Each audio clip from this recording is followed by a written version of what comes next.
kí gbogbo ẹ̀yin lólùfẹ́ wa tẹ́ ń wò wá tẹ̀dẹ̀ ń gbé wa káàkiri àgbáláyé lórí ìkànnì wa ìkànnì yín Otasansan TV. Ojú tẹ́ fi ń wò wá kò ní fọ́, etí tẹ́ fi ń gbọ́ wa kò ní di láṣẹ Èdùmàrè.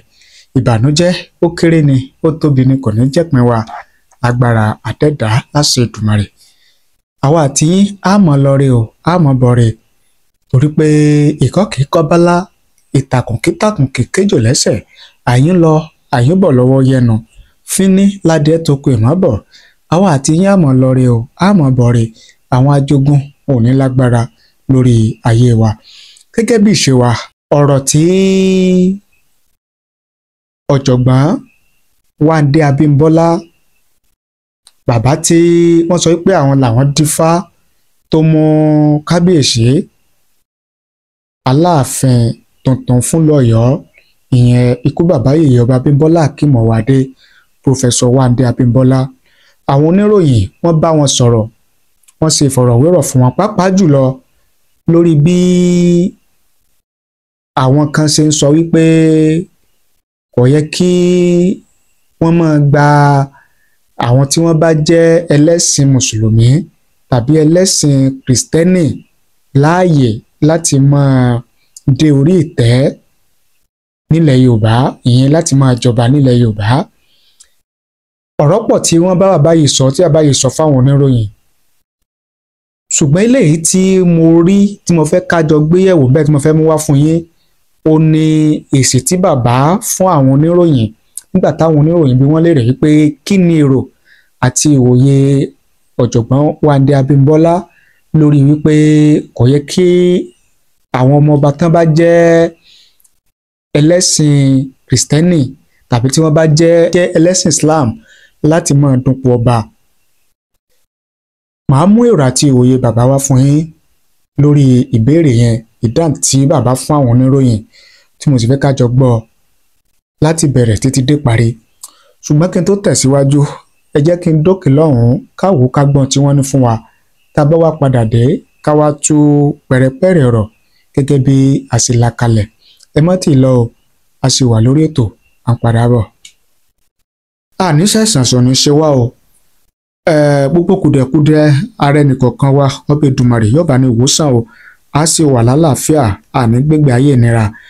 Bóyá ìwọ wá kẹ́fù wípé o ní àìsàn tàbí àrùn kan tí wọ́n ń pè ní oyún ìju, ìyẹn fibroid, ó ti wá ń ṣe adínàgbò òkú láti rí oyún ní láti rọ́mọ bí rẹ̀. Bóyá ìwọ sì ti bímọ ṣùgbọ́n létà ló padà rí pé oyún ìju ó súyọ, ó develop ní ara rẹ̀, ó ti wá ń dọ̀ láàmú. Ẹ̀rọ ìbánisọ̀rọ̀ tó ń wò yìí ni kó o pè, torí pé fibroid àìsàn tó máa ń dààmú obìnrin ni. Kínkínní báyìí ni tí máa ń bẹ̀rẹ̀, téèyàn bá tètè mójútó ní máa ń di ńlá, ló máa ń gbẹ̀rẹ̀ kẹ̀tìtẹ̀ débi pé ó máa ń ṣe àkóbá fún àgọ́ ara obìnrin láti rọ́mọ bí, tàbí láti jẹ́ pé kí nǹkan oṣù ọmọbìnrin kí ó máa wá bí ó sì tọ́ àti bí ó sì yẹ. Èwo ni wọ́n ń kojú ń bẹ̀? Bóyá wọ̀kàn tí ẹ ti wá ṣiṣẹ́ abẹ, wọ́n ti bọ́ ṣiṣẹ́ abẹ rí ṣùgbọ́n ó tún padà tàbí ó tún rí àpẹẹrẹ pé ó tún dọ̀ láàmú. Ẹ̀rọ ìbánisọ̀rọ̀ ẹni kó o pè, ìlànà ewé àtegbò ó ní ó sì rọ́nà àbáyọ, torí pé agbára ń bẹ nínú ewé àtegbò tí àwọn baba ńlá wa tí wọ́n fi máa ń ṣètọ́jú ara, tí wọ́n fi máa ń kojú oríṣiríṣi àìsàn àrùn lágọ̀ọ́ ara ọmọ ènìyàn. Pè wọ́n, bá wọn sọ̀rọ̀ kó o ṣàlàyé ó ṣe bẹ̀rẹ̀ àti àwọn tó ń là kọjá fún wọn. Lágbára Ọlọ́run láṣẹ Èdùmàrè, ó sì dúpẹ́ lágbára Ọlọ́run láṣẹ Èdùmàrè. Ẹ káàbọ̀ padà. Mo lérò pé ẹ̀yin náà ti gbọ́ ìkéde àti ìpolówó eléyìí tí a mú wá fún yín yẹn. Tẹ́yin náà bá fẹ́ darapọ̀ mọ́ àwọn ẹni rere, àwọn ẹni iyì, àwọn olókoòwò, àwọn ọlọ́rọ̀ ajé tí wọ́n ń ṣe ìkéde àti ìpolówó ọjà wọn lórí ètò ìwòye, ẹ̀rọ ìbánisọ̀rọ̀ tẹ́ lò òun náà lẹ́tí wọ́n lójú móhùnmáwòrán yín yẹn. Ẹ pè wá, ẹ bá wa sọ̀rọ̀ bí a ṣe jọ rìn, bá a ṣe jọ ṣe tí ó fi rọ̀ yín lọ́rùn, tí ó fi rọ̀ àwa náà lọ́rùn. A jọ sọ̀rọ̀ papọ̀, tí mo sì mọ̀ wípé lọ́gán tẹ́ bá ti darapọ̀ mọ́ wa lórí ètò yìí, ẹ̀yin náà ẹ rí ìyàtọ̀ eléyìí tí ó wúni lórí nípa iléeṣẹ́ àti okòwò yín. ìyẹn lábala tibẹ̀ yẹn. Ẹ wá jẹ́ kí n mú ìfọ̀rọ̀wérọ̀ tí mo ní àwọn oníròyìn tí mo ní wọ́n ṣe pẹ̀lú Professor Wande Abímbọ́lá. Ìbéèrè tí wọ́n bi bàbá léèrè wípé kí ni èrò àti òye bàbá lórí ọ̀rọ̀ tí àwọn kan ń sọ wípé kò yẹ kí àwọn ọmọ ọba tán bá lẹ́tọ̀ọ́ sí ipò ọba nílùú wọn tí wọ́n bá wá jẹ́ ẹlẹ́sìn Islam tàbí ẹlẹ́sìn Christianity tàbí ẹlẹ́sìn Islam wípé kò yẹ kí wọ́n máa dupò ọba nílùú wọn tó sì jẹ́ pé wọ́n lẹ́tọ̀ọ́. Kí wá ní èsì tí bàbá Wande Abímbọ́lá tí wọ́n fáwọn oníròyìn? Ẹ jẹ́ a jọ wò ó. Ẹ jẹ́ kí n kọ́kọ́ mú ìbéèrè àwọn oníròyìn wá fún yín. Àwọn oníròyìn béèrè wípé were you saying you don't see anything wrong with Christian or Muslim clerics becoming traditional rulers in Yoruba land? Bàbá wa dá wọn lóhùn wípé I don't see anything wrong with it. If you are a prince and it is your family's turn, it is okay in as much as you are going to respect indigenous practices. For example, in Oyo town, you can hardly find anyone who is not nominally a Muslim or Christian in the royal family. The present Oba is Hakeem, even though he is a Christian.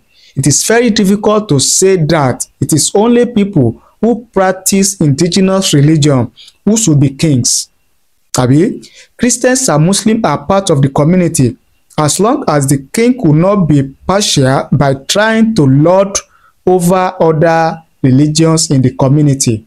Sunday, the late Aláàfin of Ọ̀yọ́, Ọba Lamidi Adeyemi, was a Muslim, but he openly practiced Ifá, Ṣàngó, Ògún, etc. If we take the narrow view that it is only the practitioners of indigenous religions who should be kings, that won't be good enough. We can all coexist without rancor if we respect ourselves. We should not seek to obliterate indigenous practices. Indigenous religions welcomes other religions. It is the imported religions that are intolerant. A king has to be tolerant. Nobody is asking that the king should not go to church or mosque if that is his religion. The example of the current Aláàfin is important. Immediately he ascended the throne, he went to a church and worshiped with them. Then he went to a mosque and worshiped with them too. He later went to the Ilé Ìjúbà of Babalawos and worshipped with them.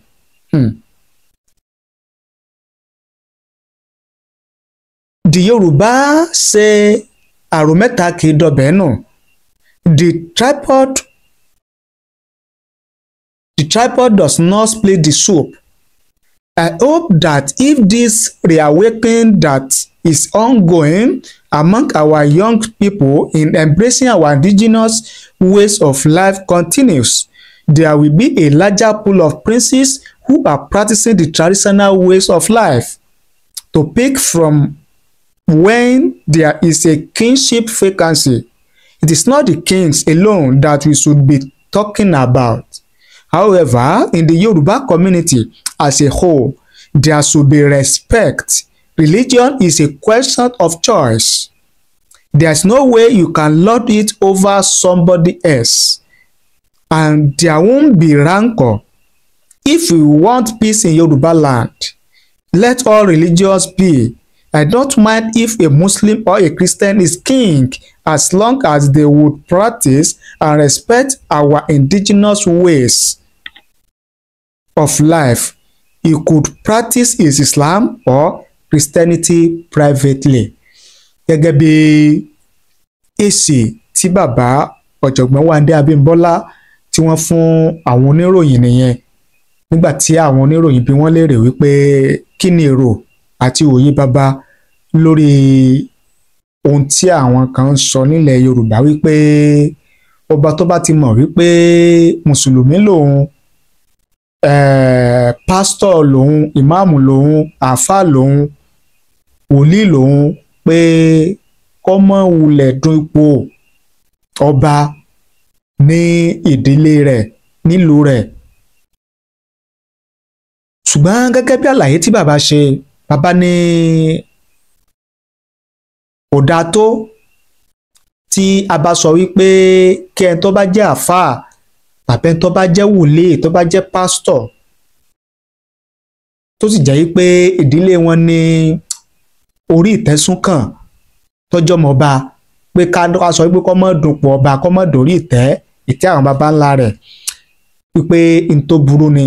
Ṣùgbọ́n ẹni yòówù, ó bá jẹ́ àfáà, ó bá jẹ́ wòlíì, ó bá jẹ́ olùṣọ́ àgùntàn, tó bá ti mọ̀ wípé ó wọ̀ ọ́ láti dé ipò ọba nídìílé yín nílùú rẹ̀, pé irú ẹni bẹ́ẹ̀ gbọ́dọ̀ ṣetán láti bọ̀wọ̀ fún ẹ̀sìn mùsùlùmí, ẹ̀sìn Jésù, ẹ̀sìn ànábì àti ẹ̀sìn àbáláyé wa nílẹ̀ Yorùbá wa ń bí. Gẹ́gẹ́ bí àlàyé tí bàbá ṣe nìyẹn, pé kò sí tó burú bẹ́ẹ̀ tí àáfàá bá jọba, tí wòlíì bá jọba, ṣùgbọ́n ẹni yòówù tí ó bá dé ipò ọba, rẹ̀ níbẹ̀ gbọ́dọ̀ ṣetán láti ṣe ẹ̀sìn mẹ́tẹ̀ẹ̀ta, ẹ̀sìn àbáláyé, ẹ̀sìn àtọ́rìnwá Jésù àti ti ànábì, gẹ́gẹ́ bí bàbá bí wọ́n ti ṣàlàyé nìyẹn. Ẹ̀yin gẹ́gẹ́ bí ẹnìkan, ẹ jẹ́ ká mọ èrò àti ìwòye tiyín lórí èsì tí bàbá, ọ̀rọ̀ tí bàbá sọ lórí ìbéèrè àwọn oníròyìn yẹn. Ẹ fi èrò àti ìwòye tiyín, ẹ fi ṣọwọ́ sí wa láàyè comment nísàlẹ̀ fídíò yìí. A kà á sì ṣe àgbéyẹ̀wò rẹ̀ gẹ́gẹ́ bí ìṣe wa. Ẹ bá ní pín, ẹ bá ní share rẹ̀ kó lè káàkiri àgbáláyé. Ẹ̀yin tí ẹ bá ti subscribe, ẹ bá ní subscribe, kẹ́ ẹ sì tan notification bell, kẹ́ ẹ lè máa láǹfààní láti máa rí wa wò, láti máa gbọ́ wa lóòrèkóòrè tá a bá ti mú tuntun wá fún yín lórí ìkànnì wa. Ẹ ṣé o, àdúpẹ́, àmọ̀rírì yín.